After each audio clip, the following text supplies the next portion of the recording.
r/AskReddit. Students of Reddit, what was the biggest teacher meltdown you ever witnessed? I don't know if it really counts, but our former Latin teacher once slapped a kid across the face because the kid made fun of her dead husband. She got suspended shortly afterwards. Edit. The teacher got suspended, not the student. Junior year in university, my genetics professor was in the middle of a lecture when authorities took him out of the auditorium.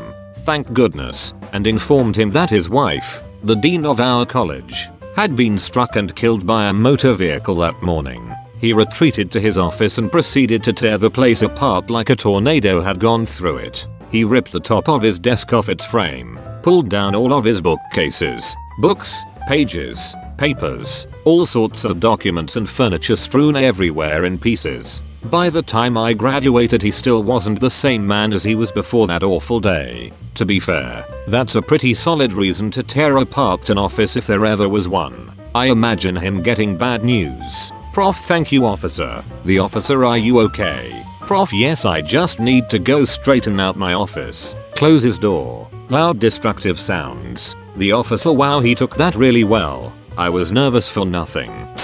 I had the same morning tutor from the age of 11-16. She was really lovely. She was an English teacher and we always chatted about literature and films. She was always up for a laugh and joked around with us all the time. A few times a year she'd buy a load of food and treats to dish out. Then, when we were about 14 she got engaged. A year later, the relationship was over and she was a wreck.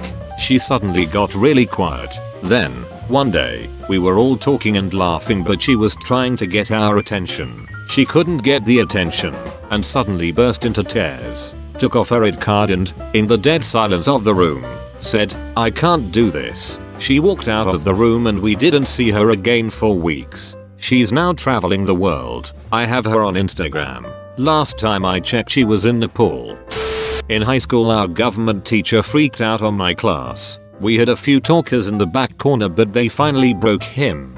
He flipped his lectern over and started screaming at us. He called us the worst group of kids he'd ever had to teach and that he was 110% accurate that we were going to be nothings. Then he went to his desk and drank his entire thermos of coffee. A few years later, he was having a retirement party at his house. I was close friends with his son. He revealed that the thermos was 80% vodka and 20% coffee. What the duck is wrong with that guy? Drinking coffee and vodka in front of all those students. What if they found out? He could have been a terrible influence on them for the rest of their lives. Whiskey goes in coffee, not vodka.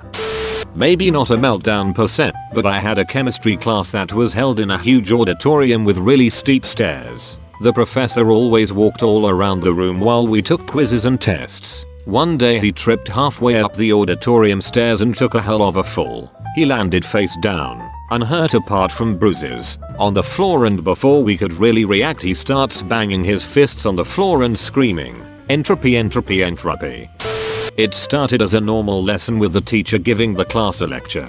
Then his phone rang, which happens really rarely, but instead of hanging up like he would usually do, he answered. When he hung up, he had the most distraught face I've ever seen and stayed silent for close to a minute. "I'm sorry, a friend just committed suicide," he said before sobbing quietly and excusing himself out of the classroom. Edit. Wow, there's so many sad stories going down there. I'm so sorry for all the losses teachers have experienced. In my second year of teaching, my wife was diagnosed with terminal cancer. I had to tell my class that I would be missing a lot of days because of that. One student walked up from the back of the room, and I looked at him as if to ask what he was doing. He said, "You need a hug," and gave me a big hug in the front of the classroom. Not quite the same thing, but I'll put it here as a response anyway. It was during French classes during my 8th grade. The teacher was notoriously known for being a hard ass. He would often berate you for mispronounced words, etc. This day we were doing French presentations. Everybody was on edge because we would probably get destroyed. 3 or 4 students in, we heard a knock on the door. It was one of the vice principals of the school. We couldn't hear anything, but there was a quick chat. The teacher went back up to the class and we resumed. Halfway through the next presentation he just started sobbing and informed us one of our classmates, who had been missing, had passed away. You see, In the morning, an announcement had been made that this girl had been crossing the street and had been hit by a speeding car. She was rushed to the hospital, but after a few hours of emergency surgery, she died. It really woke me up though. I used to think this teacher had the worst intentions and was a hard ass just cause he could be and didn't give two craps about us.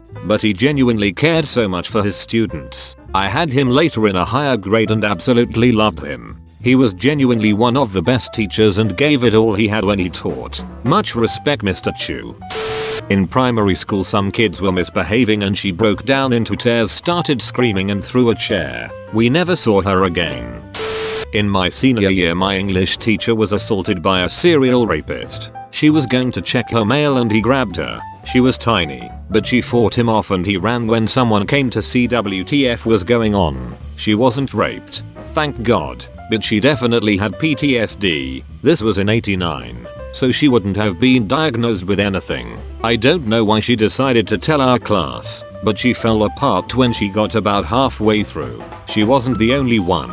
There were a couple of big old boys in that class who were both star football players. Gotta say, until this I thought they were just another couple of jock meatheads. They were both in tears. She finished her story. I can't say that any of us did anything amazing or actually anything at all, but she didn't ever have to walk to her car alone, and some of the students who lived in the same apartment complex kept an eye on her. They got the bastard who attacked her about a year later. He was a very bad man and nearly killed one of the last women he attacked.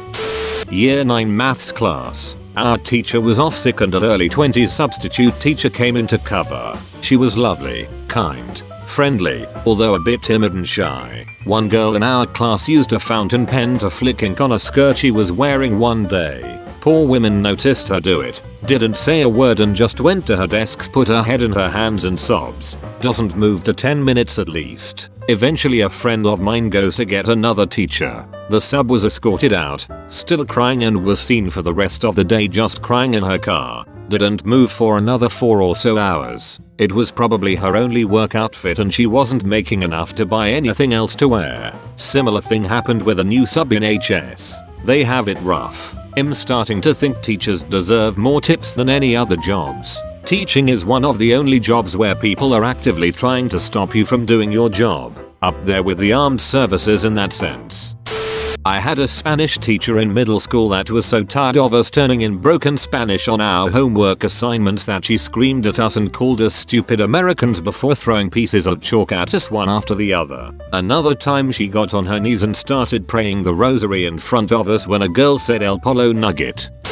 We had a physical education teacher who sweat like a mofo whenever actual subjects were raised. He ended up having to be a substitute teacher for one of our ex-ed lessons. We were very aware of his discomfort discussing the subjects and asked him lots of in-depth questions, making sure we used all the correct anatomical terminology. The guy had a class A anxiety attack. Pity no one had taught us about those, and I was genuinely afraid he was going to have a heart attack. Red face, profuse sweating, breathing difficulty and a look of primal terror in his eyes. We got the early mark we were fishing for, but I think we did the poor fellow some real emotional damage. We had a biology teacher who, whenever axial topics came up, as it were, would get rather excited, in a physical way, with, you know, a raging boner. He ended up doing ex-ed for my class. It was not great. He would not have needed his pointer that day.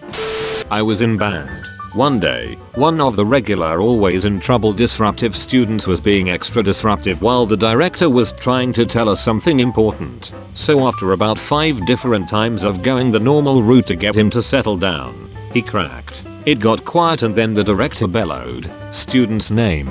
Are you stupid? Or just don't give a it?" The whole room was quiet. All eyes were now on the disruptive kid who was then trying to hide behind his tuba. Then, the director continued with his announcement like nothing happened. How of course it was the tuba player.